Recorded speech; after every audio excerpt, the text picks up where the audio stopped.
ई जौन फुहार पड़ता हमन के पीछे देखी पूरा लौकता। त हमरे श्रोता लोगन के ई डिमांड बा कि एगो सावनी गीत हो जाए जौन बारिश से संबंधित होके। देखी बड़ी खुशी के बात बा कि सावन में सब लोग तड़पत रहल आ बारिश आके सबके हरिहर कर देलस। तो आज हम बारिश के अगवानी में दो बंद एगो कजरी पढ़ब कि रिम झिम बरी से सवनवा, रिम झिम बरी से सवनवा, सजनवा नायल सजनी। रिम झिम बरी से सवनवा, सजनवा नायल सजनी। नायल सजनी, नायल सजनी, नायल सजनी, नायल सजनी। रिम झिम बरिसे सवनवा, सजनवा नायल सजनी। रिम झिम बरिसे सवनवा, सजनवा नायल सजनी। हम केटी भोली बोले लहुरी ननदिया, हम केटी भोली बोले लहुरी ननदिया।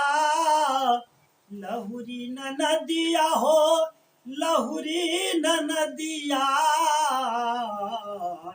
सुनी सुनी रीरू के परनवा, सुनी सुनी रीरू के परनवा, सजनवा नायल सजनी। रिम झिम बरिसे सवनवा, सजनवा नायल सजनी। रिम झिम बरिसे सवनवा, सजनवा नायल सजनी। नाशने से केतना पतिया पठाई, केतना सने से केतना पतिया पठाई।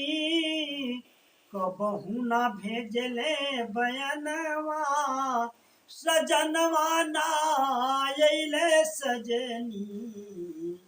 रिम झिम बरिसे सवनवा, सजनवा नायल सजनी।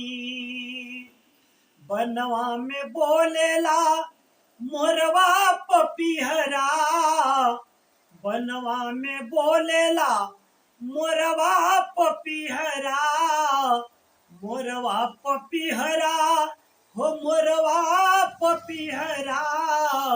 सुनी सुनी बरिसे नयनवा, सजनवा नायल सजनी। रिम झिम बरिसे सवनवा, सजनवा नायल सजनी। रिम झिम।